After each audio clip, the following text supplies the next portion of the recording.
नमस्कार, मैं हूं ब्रजेश निगम और स्वागत है आपका हमारी खास पेशकश जय हो में।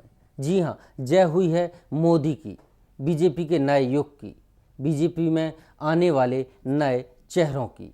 और जिनकी हार हुई है वो ऐसे चेहरे हैं जो बरसों से बीजेपी की पहचान रहे हैं, लेकिन कहते हैं कि बढ़ती उम्र के साथ साथ अपनों के रंग और रूप भी बदल जाते हैं।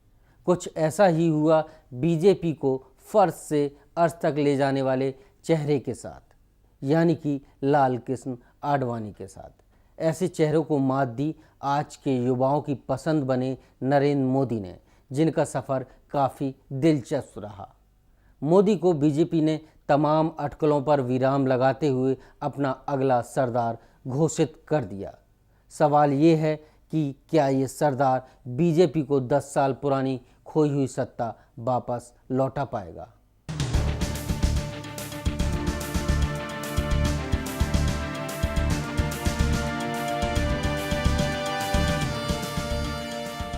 बरसों से बीजेपी में तीन चीजें खास रही हैं: अटल बिहारी वाजपेयी, लाल कृष्ण आडवाणी और आरएसएस। इन तीनों ही चेहरों का बीजेपी में दबदबा रहा। वक्त के साथ हालात बदल जाते हैं।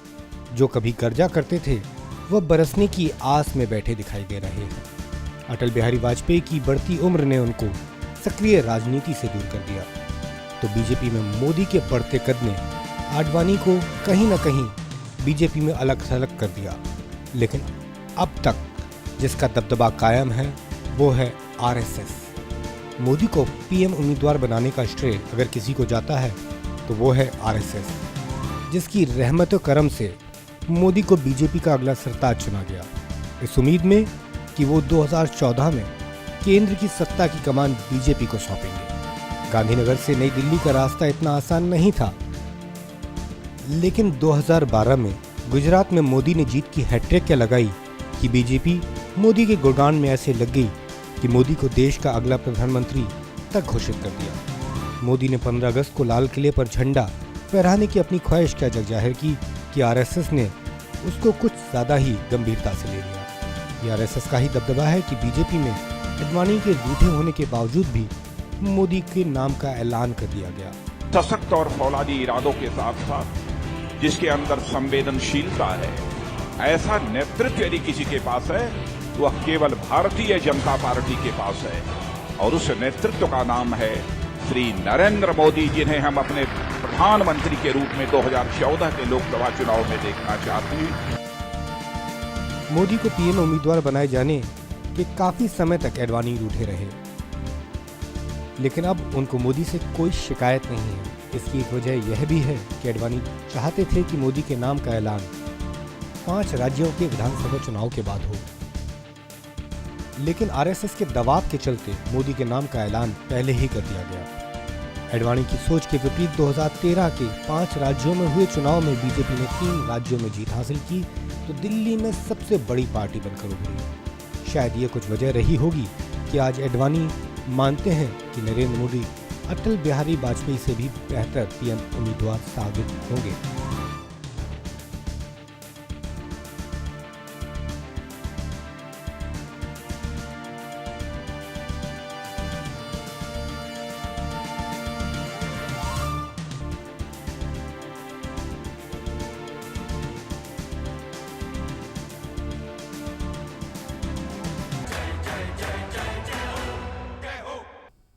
मोदी के पीएम उम्मीदवार घोषित होने से पहले ही बीजेपी की दीवारों पर मोदी का नाम साफ साफ लिख गया था। ये बात अलग है कि उस लिखे हुए नाम को बीजेपी चाहकर भी नहीं पढ़ पा रही थी या फिर पढ़ना नहीं चाहती थी। मोदी के खिलाफ जिसने भी आवाज़ उठाई, पार्टी ने उसकी परवाह तक नहीं की।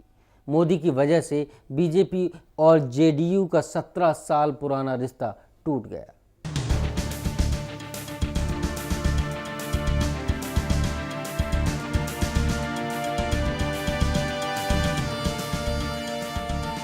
बीजेपी ने मोदी के नाम पर मोहर पहले ही लगा दी थी। हालांकि मोदी के नाम के ऐलान को लेकर पार्टी के अंदर काफी कलह थी। बीजेपी के अंदर मैं पीएम बनूंगा की गूंज पुरानी है।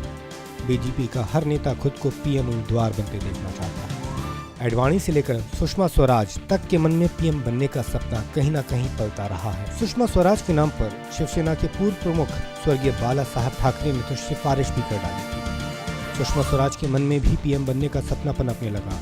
हालांकि मोदी को लेकर बीजेपी ने भी पहले ही तय कर लिया था कि मोदी के सिर माथे पीएम उम्मीदवार की ताजपोशी होगी। मोदी के नाम के ऐलान से पहले जेडीयू नेता नीतीश कुमार ने एनडीए गठबंधन के साथ नाता तोड़ लिया। उसी दिन दिल्ली के ताल कटोरा स्टेडियम में एक रैली में राजनाथ ने कहा, नीतीश कुमार ने मोदी की वजह से 17 साल पुरानी दोस्ती तोड़ दी है। यह देश जानता है कि मोदी देश के लोकप्रिय नेता हैं, तो इसमें हम क्या कर सकते हैं। जेडीयू के साथ बीजेपी अपना 17 साल पुराना रिश्ता नहीं बचा सकती थी, लेकिन इसके लिए उसको मोदी के चेहरे के बजाय किसी और के चेहरे के साथ 2014 के मैदान में उतरना पड़ता, जो बीजेपी को मंजूर नहीं था। हालांकि मोदी को लेकर पार्टी दो खेमे में बंट चुकी थी, एक मोदी खेमा तो एक एडवाणी खेमा। जब गोवा में मोदी को चुनाव प्रचार समिति की कमान सौंपी जानी थी, तो एडवाणी ने बीमारी का हवाला देकर कार्यकारिणी की बैठक से किनारा कर लिया। साथ ही पार्टी के सभी पदों से इस्तीफा देकर बीजेपी में भूकंप ला दिया। हालांकि आरएसएस के लाख मनाने के बाद एडवाणी मान गए, लेकिन मोदी को लेकर पार्टी में अंतर कलह जारी रही। बीजेपी ने मोदी के नाम का ऐलान आरएसएस के दबाव के चलते किया, ये जग जाहिर है। लेकिन जिस तरह मोदी के नाम का ऐलान बीजेपी ने किया, उससे साफ हो गया कि बीजेपी में एक नए युग की शुरुआत हो चुकी है।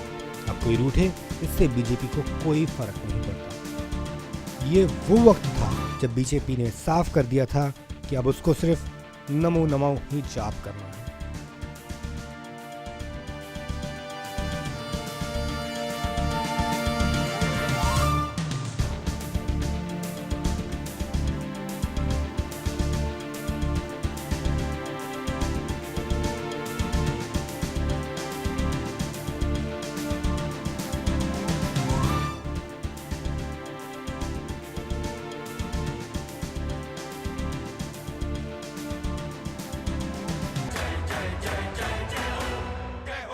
मोदी के ऐलान से बीजेपी ने अपनी लाइन तय कर दी है, लेकिन मोदी के सामने अभी भी कई चुनौतियां हैं। ये चुनौतियां क्या है, आइए दिखाते हैं आपको।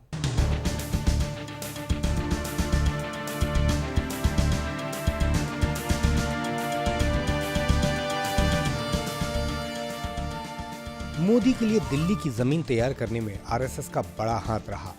जब भी मोदी पर संकट के बादल छाए, मोदी के समर्थकों और आरएसएस ने मोदी को हमेशा ही काले बादलों के साए से बचाया।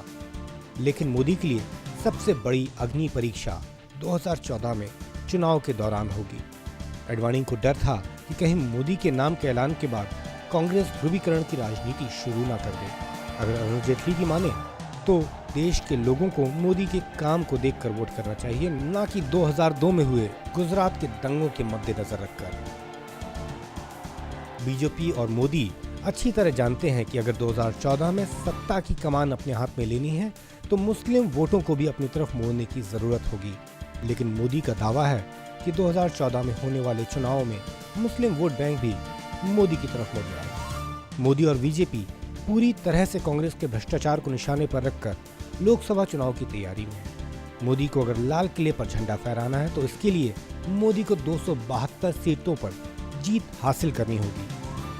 अगर अरुण जेटली की माने तो देश के लोगों को मोदी के काम को देखकर वोट करना चाहिए, न कि 2002 में हुए गुजरात के दंगों के मद्देनजर रखकर। बीजेपी और मोदी अच्छी तरह से जानते हैं कि अगर 2014 में सत्ता की कमान अपने हाथों में लेनी है तो मुस्लिम वोटों को भी अपनी तरफ मोड़ने की जरूरत होगी। हालांकि मोदी का दावा है कि 2014 में होने वाले चुनाव में मुस्लिम वोट बैंक भी मोदी की तरफ मुड़ जाएगा। मोदी और बीजेपी पूरी तरह से कांग्रेस के भ्रष्टाचार को निशाने पर रखकर लोकसभा चुनाव की तैयारियों में है। मोदी को अगर लाल किले पर झंडा फहराना है तो इसके लिए मोदी को 272 सीटों पर जीत हासिल करनी होगी। इस जादुई आंकड़े को पार करने के लिए मोदी को काफी मशक्कत करनी पड़ सकती है। अगर मोदी 272 के आंकड़े को पार नहीं कर पाए तो इसके लिए मोदी को सहयोगियों की जरूरत होगी। अगर बात की जाए तमिलनाडु की सीएम जयललिता की, तो वो और मोदी पुराने दोस्त रहे हैं। लेकिन जिस तरह से पिछले दिनों जयललिता ने पीएम बनने की ख्वाहिश जाहिर की और तीसरे मोर्चे का दामन थामा, उससे यह कहना थोड़ा सा मुश्किल हो जाता है कि भविष्य में मोदी को अपने पुराने दोस्तों का साथ मिल भी पाएगा या नहीं।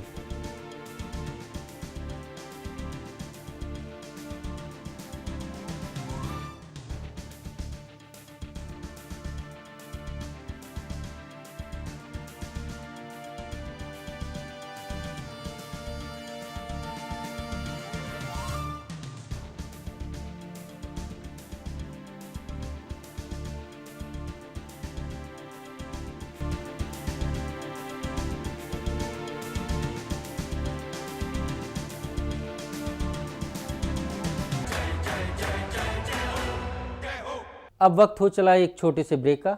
ब्रेक के बाद लौटेंगे जल्दी।